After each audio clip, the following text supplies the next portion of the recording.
Welcome students. আজ আমি আলোচনা করব ক্লাস 10-এর ইতিহাসের একটি বিষয়। ক্লাস 10-এ আমি 3 নাম্বার চ্যাপ্টার অবধি তোমাদের ভিডিও দিয়েছি। অনেক দিন হলো তোমাদের ভিডিও দিইনি। আমি বিভিন্ন ক্লাসে ভিডিও দিই। 9-এর ভিডিও, 11, 12-এর নিউ সিলেবাসের ইতিহাস, পলিটিক্যাল সায়েন্সের, BA honours, MA, NET bureau, বিভিন্ন ক্লাসের ভিডিও দিই। সেই কারণে আমি তোমাদের এতদিন ভিডিও দিতে পারিনি। আজকে আমি আলোচনা করছি তোমাদের 4th চ্যাপ্টারের একটি গুরুত্বপূর্ণ বিষয়, সেটি হলো মহাবিদ্রোহ। মহাবিদ্রোহ বা সিপাহী বিদ্রোহ 1857 সালে কোম্পানি সরকারের বিরুদ্ধে, ব্রিটিশ সরকারের দ্বারা নিয়ন্ত্রিত কোম্পানি সরকারের বিরুদ্ধে ব্রিটিশের সেনাবাহিনীর একটা অংশ, ভারতীয় সেনা সিপাহী, তারা এই বিদ্রোহ ঘোষণা করে। এই বিদ্রোহের পশ্চাতে অর্থনৈতিক, সামাজিক, রাজনৈতিক, সামরিক, ধর্মীয় এবং প্রত্যক্ষ কারণ ছিল।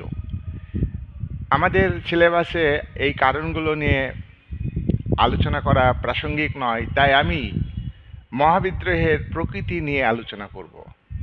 তোমাদের সিলেবাসে আছে মহাবিদ্রোহের প্রকৃতি বা সিপাহী বিদ্রোহের প্রকৃতি নিয়ে আলোচনা করো, এটা নিয়ে আলোচনা।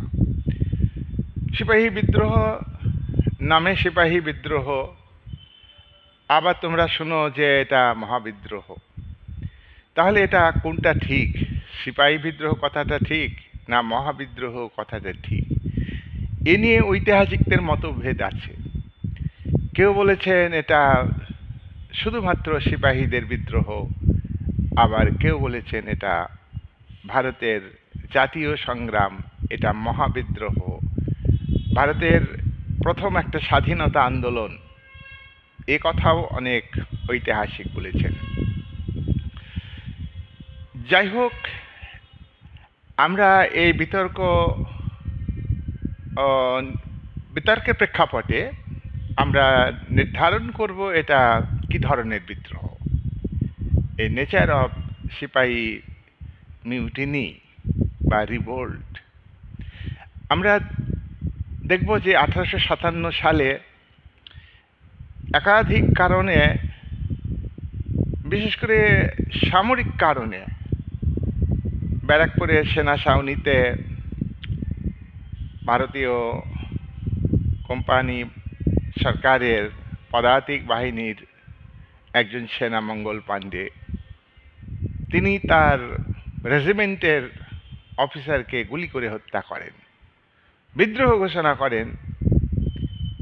তাকে 1857 সালে 8ই এপ্রিল ফাঁসি দেওয়া হয়। কোম্পানি সরকার তাকে ফাঁসি দেয়। এই ফাঁসির সঙ্গে সঙ্গে মে মাসে তোমার আরেকটা জায়গায় বিদ্রোহ শুরু হয়ে যায়। সেনা ছাউনি থেকে বিদ্রোহ শুরু হয়। তাহলে আমরা দেখছি যে বিভিন্ন জায়গায় সিপাহীরা বিদ্রোহ ঘোষণা করে।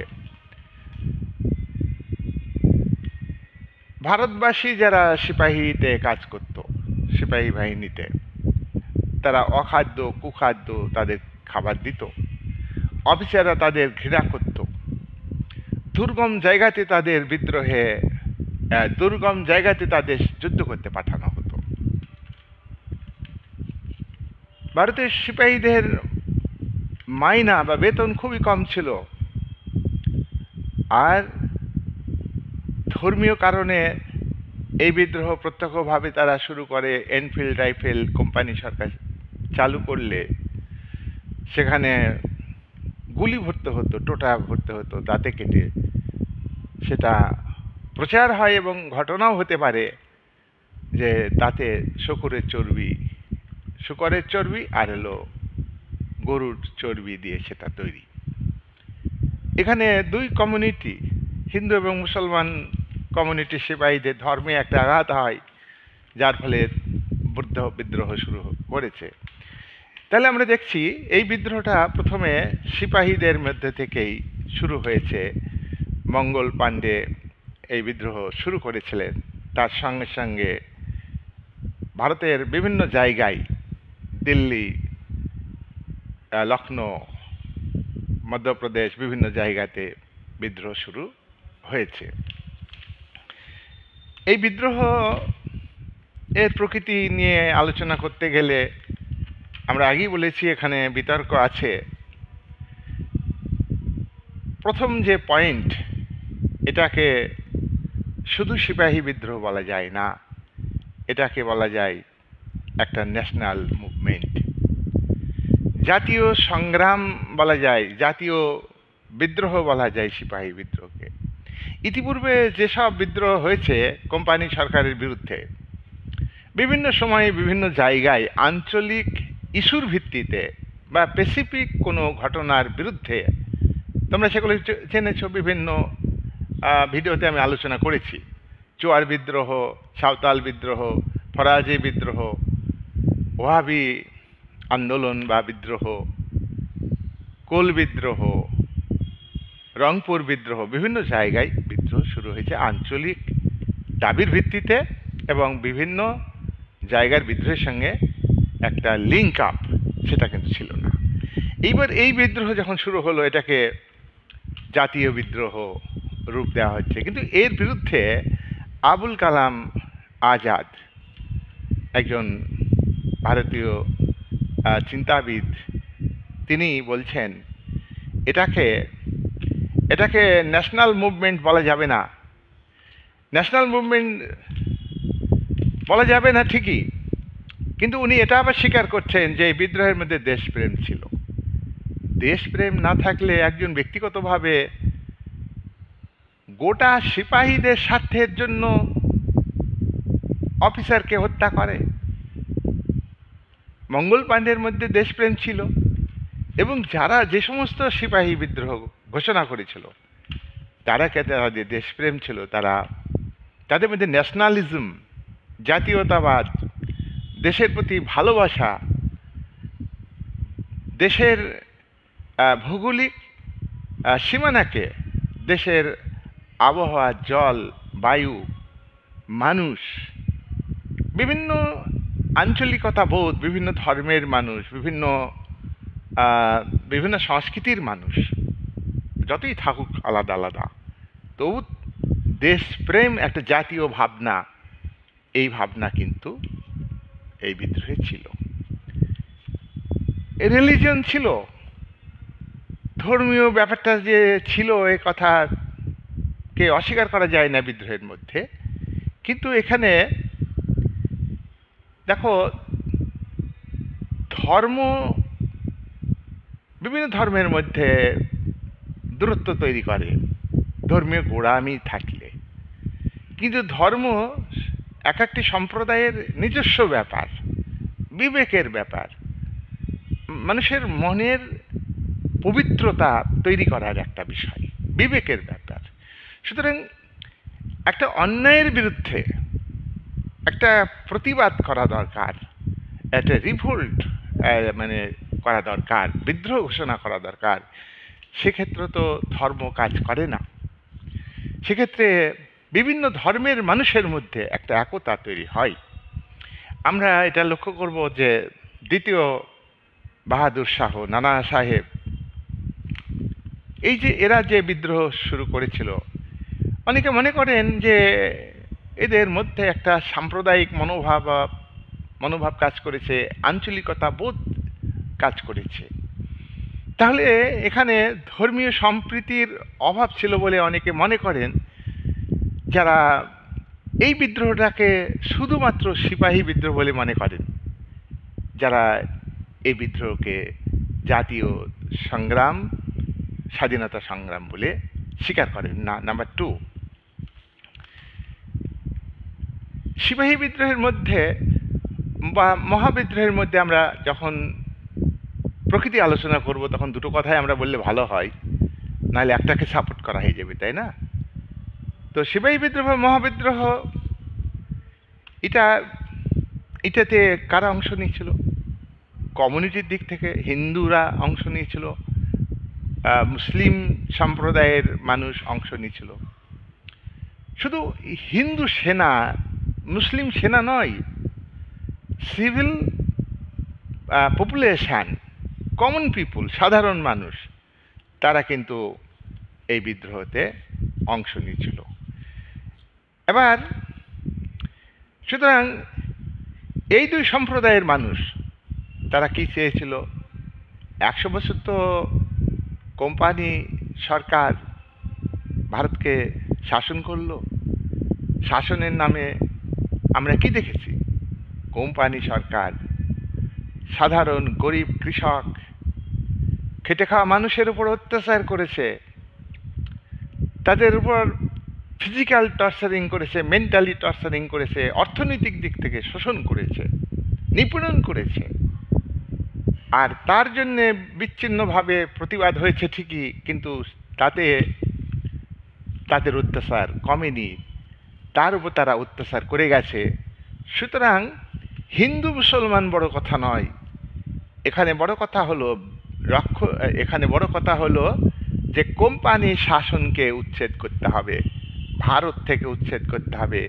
তাহলে একটা বিদেশি ইস্ট ইন্ডিয়া কোম্পানি, ব্যবসায়িক কোম্পানি, যে কোম্পানি ব্যবসা করতে এসে একটা উপনিবেশিক প্রক্রিয়ায় প্রথমে বাণিজ্য, আর্থিক ক্ষমতা লাভ, তারপরে রাজনৈতিক ক্ষমতা লাভ, এই শক্তিকে বিতাড়িত করতে চায় হিন্দু এবং মুসলমান সকলে।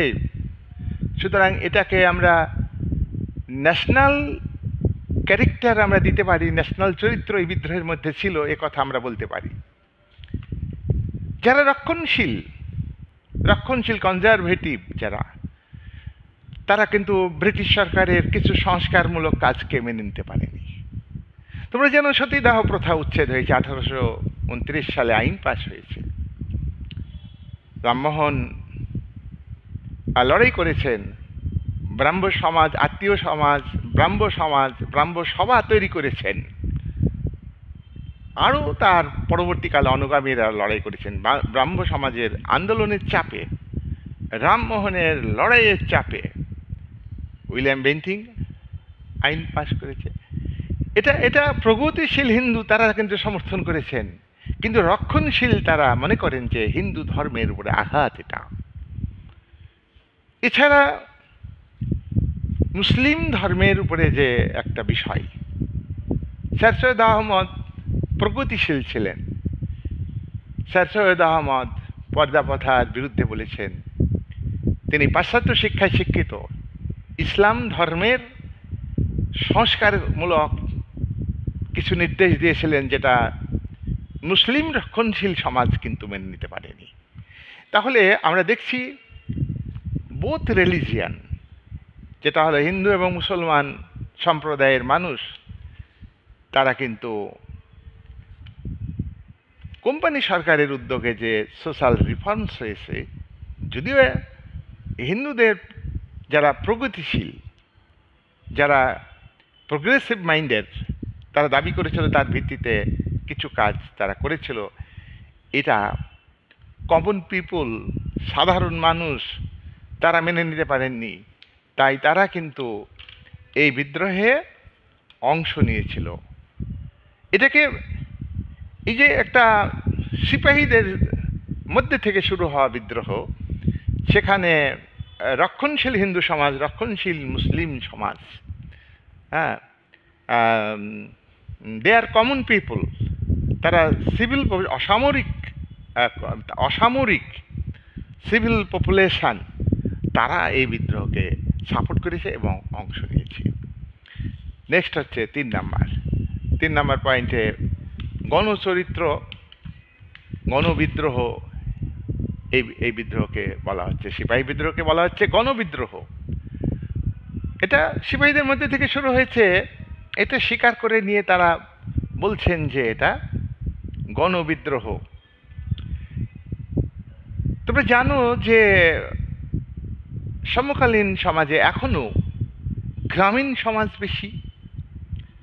তখন 90% লোক কৃষক, সেই কৃষকরা এই বিদ্রোহকে সমর্থন করেছেন।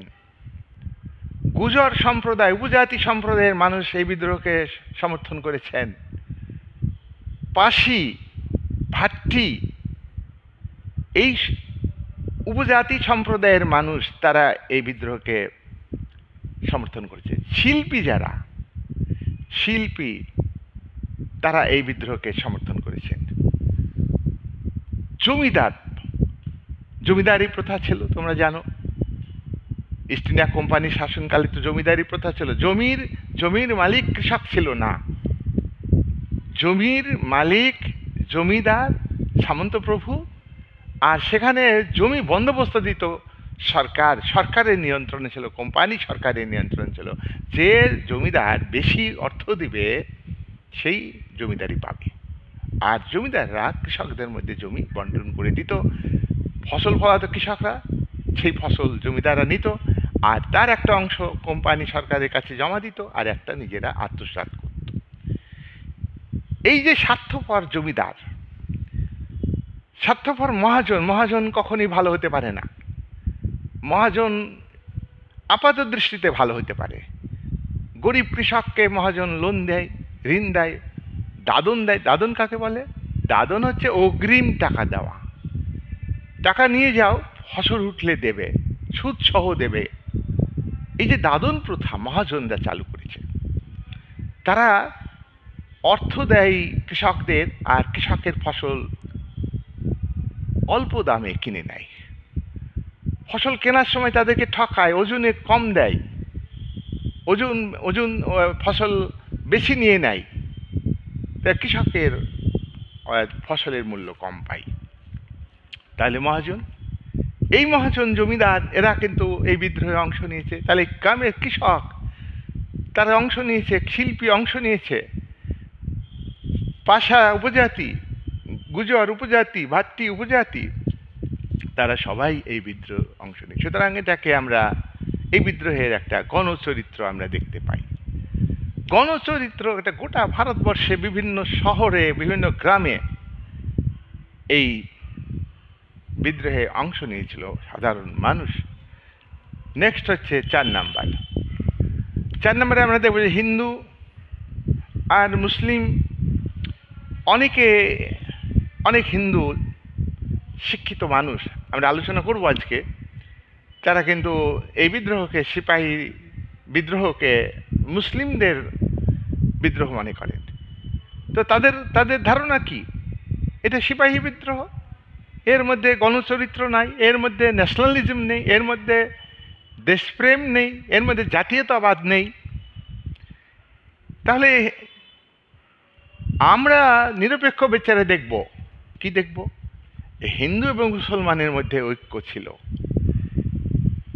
তার বড় প্রমাণ হলো বিদ্রোহীরা যখন দিল্লি, কানপুর, লখনৌ এই সমস্ত জায়গায় সশস্ত্র লড়াই শুরু করেছে কোম্পানি সরকারের বাহিনীর সঙ্গে, তখন দিল্লি দখল করে বাহাদুর শাহকে তোমার শাসক হিসাবে, নিজেদের শাসক হিসাবে ঘোষণা করেছে।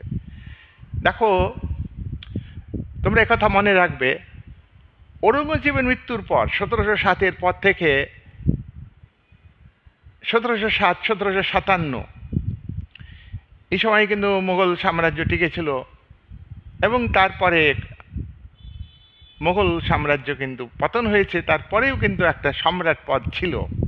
সেই সম্রাট পদ বাহাদুর শাহকে হিন্দু মুসলমান সবাই তোমার সমর্থন করেছে।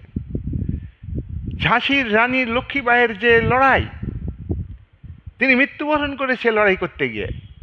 ঝাঁসি রানী লক্ষ্মীবাইয়ের লড়াইকে হিন্দু মুসলমান সবাই সমর্থন করেছেন। অযোধ্যার বেগম হজরত, তিনি ব্রিটিশ সরকারের বিরুদ্ধে তথা কোম্পানি সরকারের বিরুদ্ধে, সেনাবাহিনীর বিরুদ্ধে যুদ্ধ করেছেন। এই যুদ্ধে কোনো হিন্দু জনগণ তো দূরে ছিলেন না, তারা তো অংশ নিয়েছেন। তাহলে ঝাঁসির রানী লক্ষ্মীবাইয়ের লড়াইয়ে এবং অযোধ্যার বেগম হজরতের লড়াইয়ে আমরা দেখছি এখানে হিন্দু মুসলমান সবাই অংশ নিয়েছেন। এদিক থেকে আমরা বলতে পারি এটা জাতীয় সংগ্রাম। ইতিপূর্বে এরকম বিদ্রোহ দেখা দেয়নি ভারতবর্ষে, এরকম বিদ্রোহ দেখা দেয়নি। বহু বিদ্রোহ ঘটেছে বিচ্ছিন্নভাবে, বিক্ষিপ্তভাবে, বিভিন্ন সময়ে। ধারাবাহিকভাবে একটা বিদ্রোহ দেখা দেয়নি, যেটা এই বিদ্রোহতে আমরা দেখতে পাচ্ছি। 5 নাম্বার, কিশোরী চাঁদ মিত্র, শম্ভুচরণ মুখার্জি, হরিশ্চন্দ্র মুখার্জি, ঈশ্বরচন্দ্র গুপ্ত, এরা কিন্তু সিপাহী বিদ্রোহকে সমর্থন করেননি। এরা এরা এই বিদ্রোহকে জাতীয় সংগ্রাম বলে মনে করেননি। এই বিদ্রোহের মধ্যে একটা দেশপ্রেম আছে, এই বিদ্রোহে একটা জাতীয় রূপ আছে। গোটা ইন্ডিয়ার একটা মানুষের মধ্যে ঐক্যবদ্ধ একটা ভাব, মনোভাব গড়ে উঠেছে এই বিদ্রোহের মধ্য দিয়ে। এটা এই সমস্ত বুদ্ধিজীবী শিক্ষিত মানুষ তারা মনে করেনি, তারা মনে করেছেন এটা হঠকারিতা, এটা এটা এইভাবে কোনো বিদ্রোহ হওয়া ঠিক নয়। এইভাবে হত্যা করা, এইভাবে পুলিশ অফিসারকে হত্যা করা, এইভাবে সশস্ত্র লড়াই, এই লড়াইকে আমরা সাপোর্ট করি না।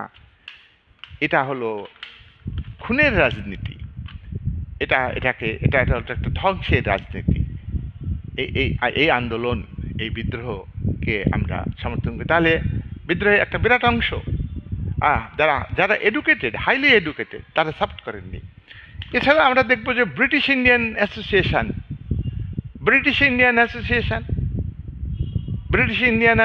এটা হলো শিক্ষিত সমাজের সংগঠন।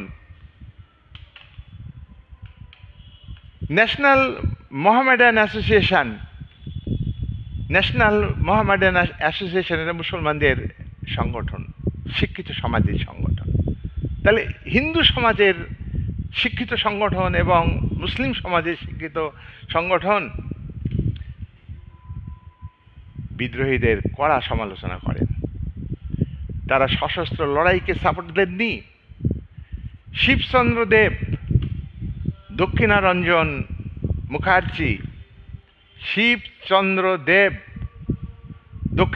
মুখার্জি, শিবনাথ শাস্ত্রী কঠোরভাবে সিপাহী বিদ্রোহ তথা মহাবিদ্রোহকে সমর্থন করেছেন। এনারা বলেছেন যে কখনই এটা মহাবিদ্রোহ হতে পারে না, এটাকে জাতীয় রূপ দেওয়া যায় না একটা অংশ সেনাবাহিনীর। এখানে সিভিল পপুলেশন, কমন পপুলেশনের কোনো রোল নেই এনাদের মতে। তাহলে এক্ষেত্রেও আমরা বিতর্ক দেখতে পেলাম। 6 নাম্বার, এবার আমরা দেখব কিছু ব্রিটিশ ঐতিহাসিক, নর্টন, তারপরে ডাফ, হোমস, এনারা বলছেন যে কি বলছেন,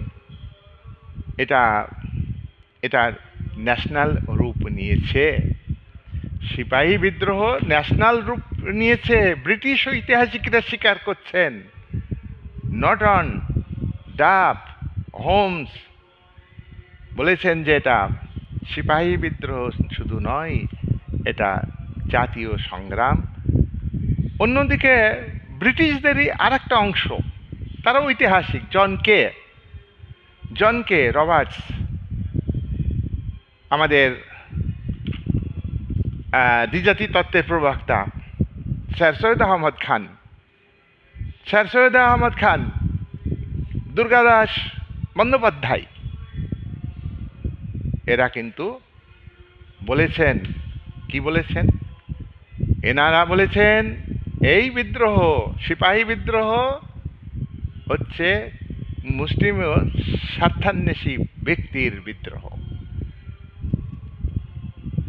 এনাদের কথা যদি তোমরা ভাবো যে কি দরকার ছিল মঙ্গল পাণ্ডের, কি ব্যক্তিগত স্বার্থ ছিল। বহু সিপাহী মারা গেছে, আমি তথ্য দেবো আজকে। লক্ষ লক্ষ লোক, সাধারণ মানুষ মারা গিয়েছে। তাহলে আমরা বলতে পারি জন কে রবার্টস, ইনারা বলতে পারেন বিদেশি ঐতিহাসিক ব্রিটিশ সাপোর্টে কথা বলবে, তার কারণ এই বিদ্রোহটাকে ছোট করে দেখে তাদের শাসনকে আরো মজবুত করতে চাই।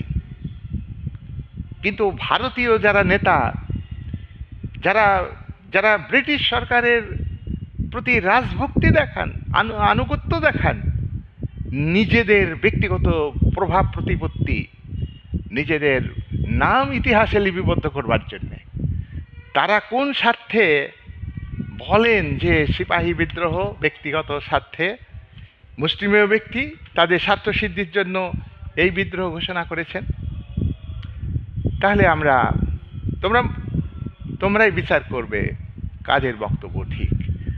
নেক্সট আমরা আলোচনা করব Vinayak Damodar Savarkar.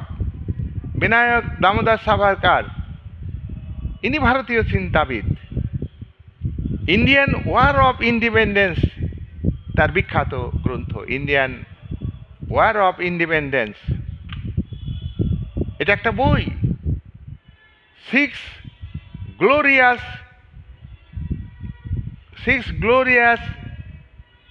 epoch of Indian history, এই দুটো গ্রন্থে তিনি বলছেন যে এটা শুধু সিপাহী বিদ্রোহ নয়, এটা জাতীয় সংগ্রাম, এটা স্বাধীনতা সংগ্রাম।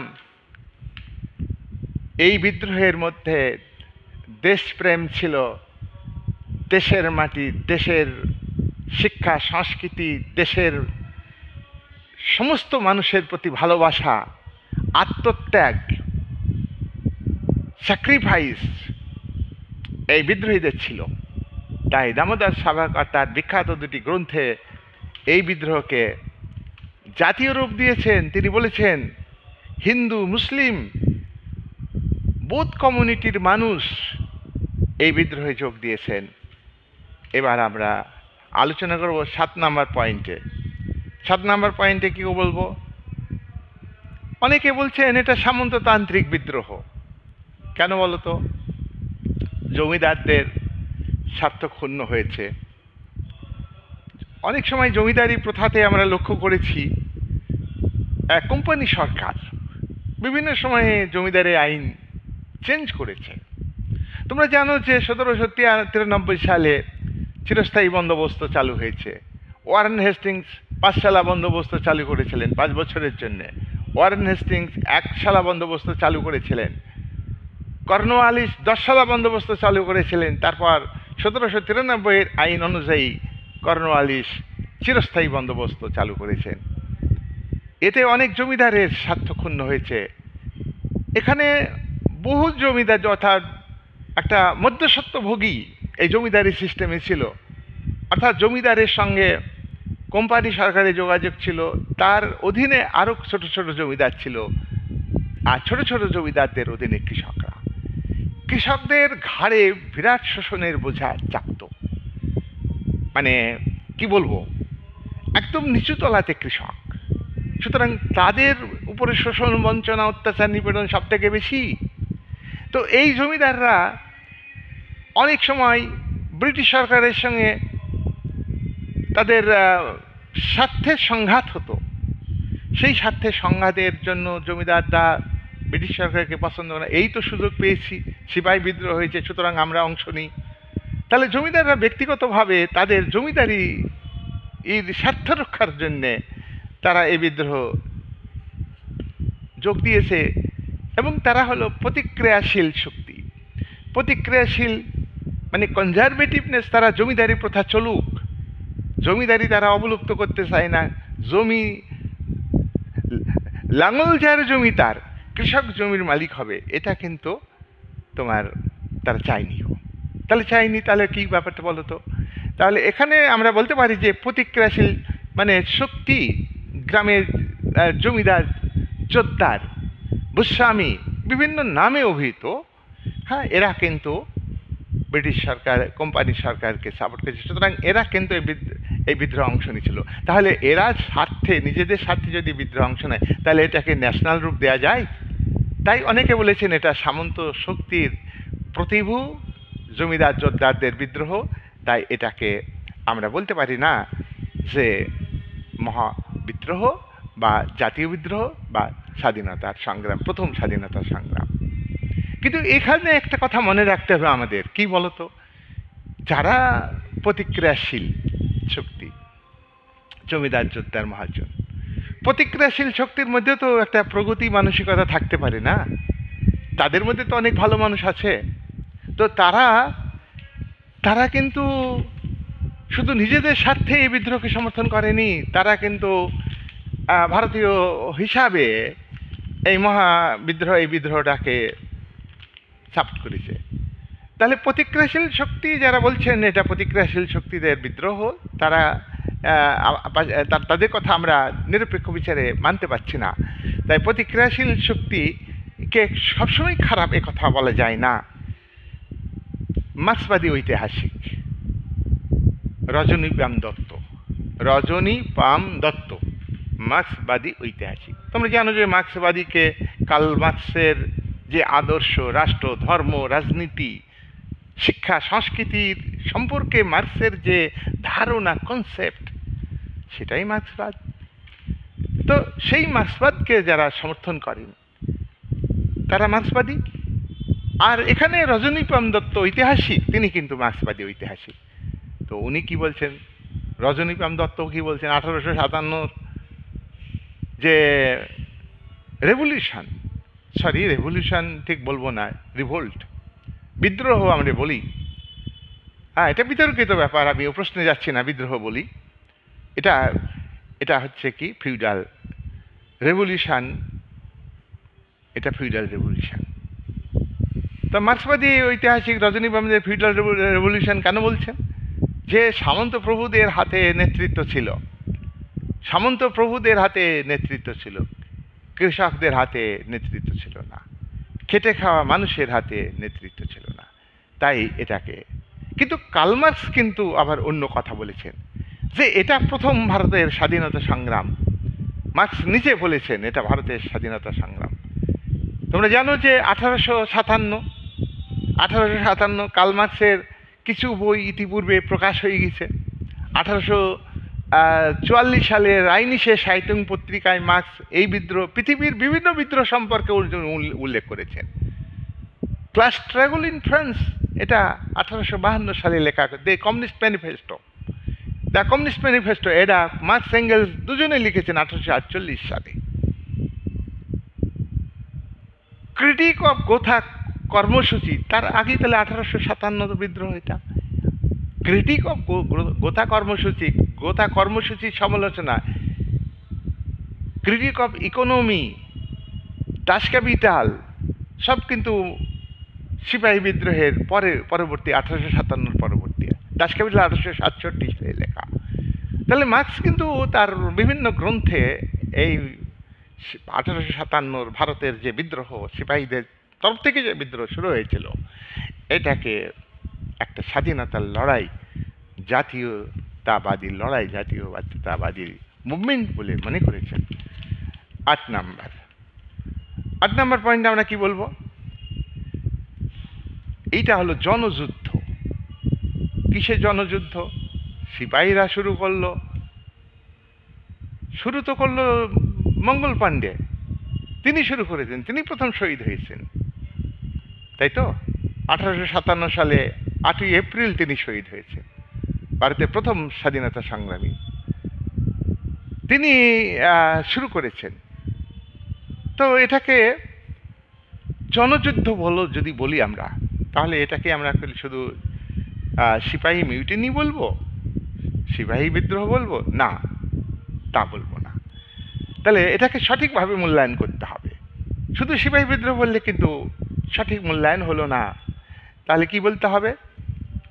দেখো, অযোধ্যা, উত্তরপ্রদেশে, অযোধ্যাতে সিভিল পপুলেশন, কমন পিপুল, মানে সাধারণ মানুষ, অসামরিক মানুষ, যারা চাষবাস করে, অস্ত্রপাতি, একমাত্র সেনাদের হাতে অস্ত্র থাকে, তোমরা জানো এ কথা ভালো।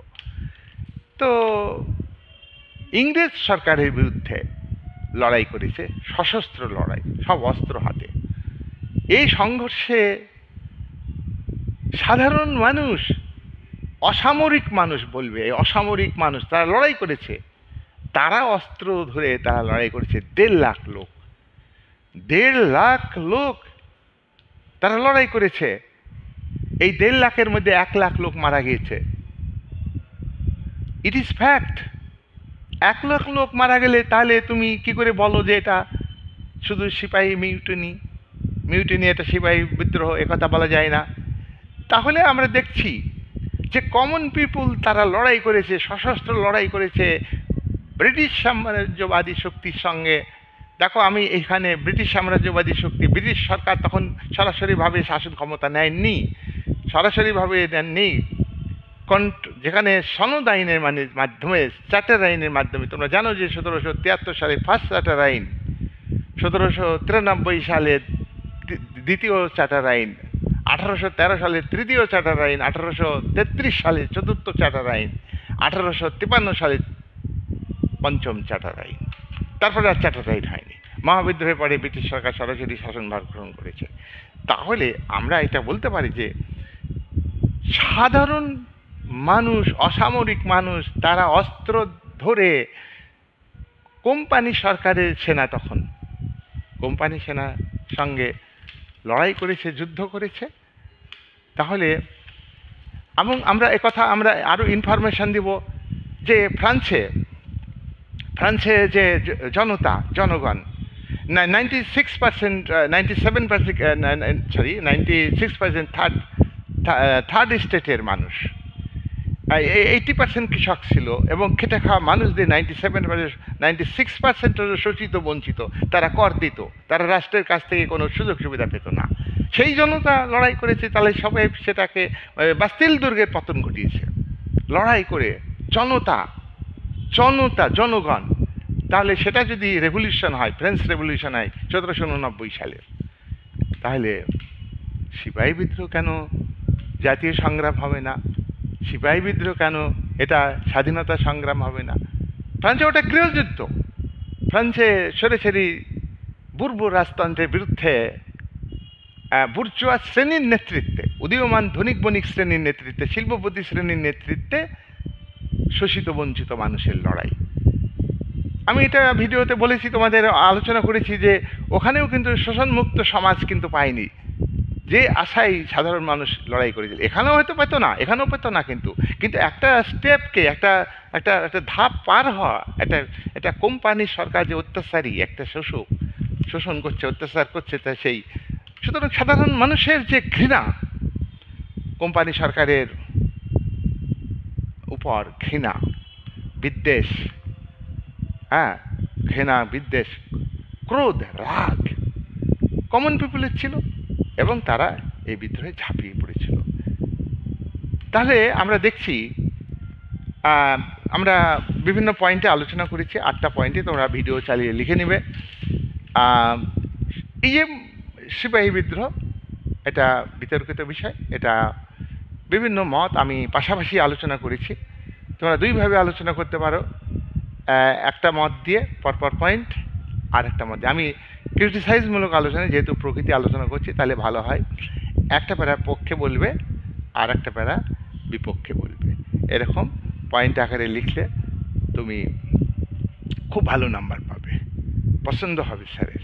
যাই হোক, আমি ভিডিও আর বেশি বড় করব না, অনেকটাই বড় হয়ে গেছে। তোমরা সিপাহী বিদ্রোহের প্রকৃতি, আজকের আলোচনার বিষয় হলো সিপাহী বিদ্রোহের প্রকৃতি। 10-এ যারা ছাত্রছাত্রী আসে পরীক্ষার সামনে, আমি সিলেবাস ধরে তোমাদের প্রত্যেকটা ভিডিও আমি বানাবো। আমি আজকের যে আলোচনা একটু সমালোচনামূলক আলোচনা, এটা প্রশ্নটাই সমালোচনামূলক আলোচনার মধ্যে, সুতরাং এইভাবে আমি আলোচনা করলাম। কোনো এক পেশে আলোচনা করলে হবে না, পক্ষে বিপক্ষে এবং ইনফরমেশন যা আমাদের ইতিহাসে, তার ভিত্তিতে আমি করেছি। আর তোমরা যারা আমার চ্যানেলে নতুন, যারা ভিডিও দেখবে, তারা সাবস্ক্রাইব করবে, এবং যারা পুরাতন আগে থেকে ভিডিও দেখো, তারা যদি এখনও সাবস্ক্রাইব না করে থাকো, তাহলে সাবস্ক্রাইব করে আমার পাশে থাকবে, শেয়ার করবে, লাইক করবে, এই বলে এবং তোমাদের আমি প্রীতি শুভেচ্ছা জানিয়ে আজকের আলোচনা শেষ করলাম।